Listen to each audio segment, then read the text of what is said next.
2 वेळा सरकारी रस्त्याला जागा देऊनही पुन्हा रस्त्यासाठी दबाव। किसान सभेच्या कार्यकर्त्यांनी उपोषण करून वयोवृद्ध अल्पभूधारक शेतकऱ्यांना वेठीस धरण्याचा प्रकार। कुंडलच्या शेतकऱ्यांचा जिल्हाधिकारी कार्यालयासमोर आंदोलन करून आत्मदहन करण्याचा पत्रकार परिषदेमध्ये इशारा। सांगली जिल्ह्यातील स्वातंत्र्य सैनिकांचे गाव म्हणून प्रसिद्ध असलेल्या कुंडल गावामध्ये अल्पभूधारक शेतकऱ्यांना रस्त्यासाठी वेठीस धरण्याचा प्रकार समोर आलेला आहे। कुंडल येथील शेतकरी तानाजी लाड यांच्या 1.5 एकर जमिनीमधून यापूर्वी 2014 मध्ये सरकारी रस्त्यासाठी 40 फूट जागा दिली असतानाही पुन्हा रस्त्यासाठी जागा मागितली जात आहे। तसेच या मागणीसाठी वैभव पवार या किसान सभेच्या कार्यकर्त्यांनी गेले 1 महिना पंतप्रधान ग्राम पंचायत सडक योजनेचा रस्ता अडवून उपोषण सुरू केलेला आहे। हा रस्ता अडवला असल्यामुळे या परिसरात वास्तव करणाऱ्या लोकांना ये-जा करण्यासाठी वाट नसल्यामुळे त्यांची कुचंबना होत आहे। रस्त्यावरून जाताना या लोकांना अडवले जात आहे। त्यांच्या गाड्या पाडून त्यांना जखमी केले जात आहे। आजारी व्यक्तींना दवाखान्यात नेताना सुद्धा उसामधून जावे लागत असल्यामुळे या परिसरातील नागरिक अत्यंत त्रासून गेलेले आहेत। अगदी दवाखान्यात जाणेही मुश्किल झाल्याने या लोकांनी आज सांगलीत येऊन पत्रकार परिषद घेऊन आपल्या व्यथा पत्रकारांच्या समोर मांडलेल्या आहेत। यामुळे 2 वेळा सरकारी रस्त्यांसाठी जागा दिली असल्यामुळे आता पुन्हा जागा द्यावी लागली तर शेती करण्यासाठी जागा शिल्लक राहणार नाही। अक्षरशः उपासमारीची वेळ येणार असल्याची भीती यांनी व्यक्त केलेली आहे। या घटनेची पोलीस कंप्लेंट करण्यासाठी गेले असता पोलिसांनी अत्यंत हीन दर्जाची वागणूक देऊन शिवीगाळ केली असल्याचा आरोप शेतकरी महिलेने केलेला आहे। या प्रकाराची यापूर्वी तहसीलदार व प्रांत अधिकाऱ्यांकडे तक्रार करूनही त्याची दखल घेतली नसल्याने आता जिल्हाधिकारीच आपल्याला न्याय द्यावा, अन्यथा त्यांच्या कार्यालयासमोरच आंदोलन करून आत्मदहन करण्याचा इशारा या शेतकऱ्यांनी दिलेला आहे। नमस्कार, मी आशा युवराज लाड, राहणार कुंडल, तालुका पलूस।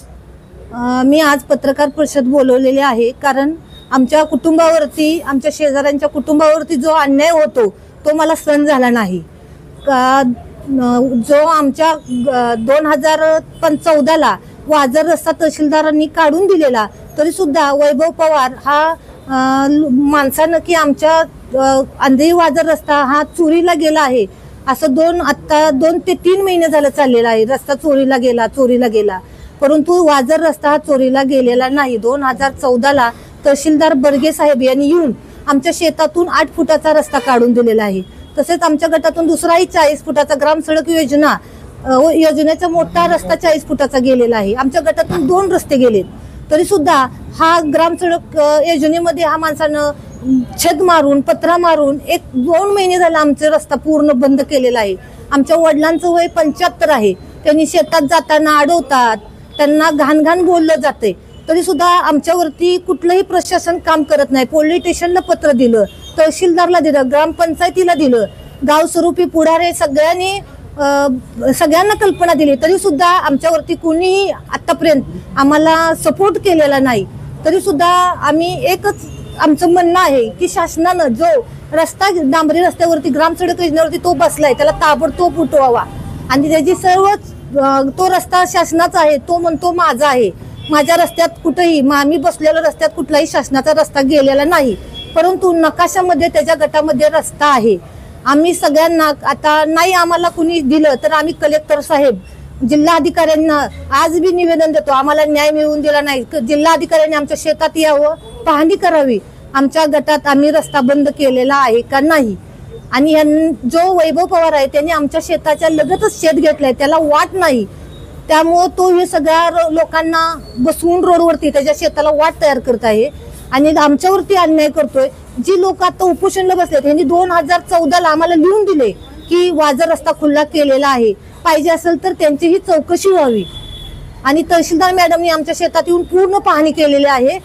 आमच्या शेतात रस्ता ओपन आहे, आम्ही रस्ता कुठेही बंद केलेला नाही.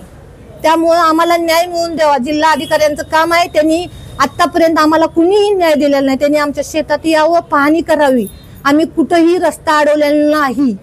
नाहीतर आम्हाला मग वेगळा मार्ग स्वीकारायला लागेल. आम्ही आत्मदहन करू. आम्ही कलेक्टर सरांना अजून सुद्धा निवेदन देतोय, जिल्हा अधिकाऱ्यांना, आमच्याकडे बघा.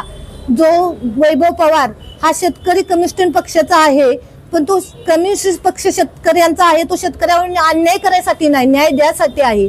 आमचं गाव कुंडल गाव यांनी इंग्रजांना पळवून लावलं आणि हा वैभव पवार काय, ह्याला भिवून शासन काही करत नाही. आम्ही सुद्धा याला पळवून लावू.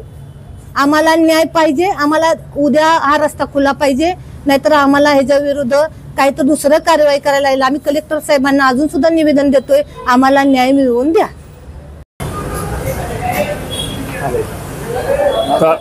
तानाजी यशवंत लाड, राहणार कुंडल, वय 75-76. मी आंधळी रस्त्याला माझी शेत जमीन आहे. त्या जमिनीत रानात राहतो. तिथं राहत असताना म्हणजे वैभव पवार हा त्या डांबरी रस्त्यावर एक महिना झाला बसला आहे. माझ्या डोळ्याचं ऑपरेशन करायचं होतं म्हणून मी घरी आलो. घराकडे येताना त्यानं ढकलून मला बाजूला लावून दिलं.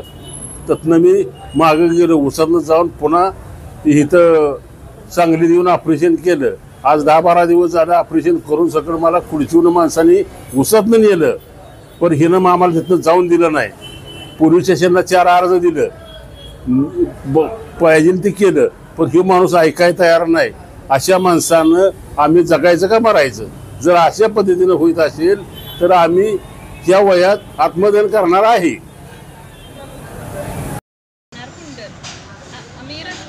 ज्या दिवशी आमच्या रानात तहसीलदार मॅडम आल्या होत्या त्याच दिवशी आम्ही दोघे 2 व्हीलरवरून डांबरीवरून निघालो होतो. तेव्हा वैभव लक्ष्मण लाड आणि साधना वैभव लक्ष्मण पवार आणि साधना वैभव पवार या दोघांनी, आम्ही दोघे रस्त्यातून चालत येत असतानाच त्यांनी 4 व्हीलर आमच्या गाडीला धक्का मारला आणि मला त्यानं पाडलं. तेव्हा मी तिथं काहीही न बोलता मी सरळ मॅडमपाशी तर ह्याला पोलीस स्टेशनला गेली आणि मॅडमनी मला PSIच्या पाशी म्हणजे अर्ज द्यायला लावला होता. तेव्हा मी तो अर्ज लिहून दिला आहे त्यांना. आणि नंतर दुसऱ्या दिवशी मला त्यांनी बोलवून घेतलं PSIनं तिथं. आणि मला म्हणजे व्यवस्थित अजिबातच माझ्याबरोबर ते बोललेले नाही. इतकं म्हणजे की नाही, एका महिलेबरोबर कसं बोलावं हे सुद्धा त्यांना कळत नाही. म्हणजे मला असं इतकं म्हणजे मला वाईट वाटलं की बातमी एवढं व्यवस्थित आणि खरं बोललेलं असताना सुद्धा त्यांनी मला इतकं म्हणजे PSIनं कुंडलमधल्या घाण म्हणजे एकदम म्हणजे असं मला उठून जावं तिथून असं वाटलं. इतकं म्हणजे शब्द वापरलेत आणि मी मग त्यावेळेस मी तिथून निघून गेले.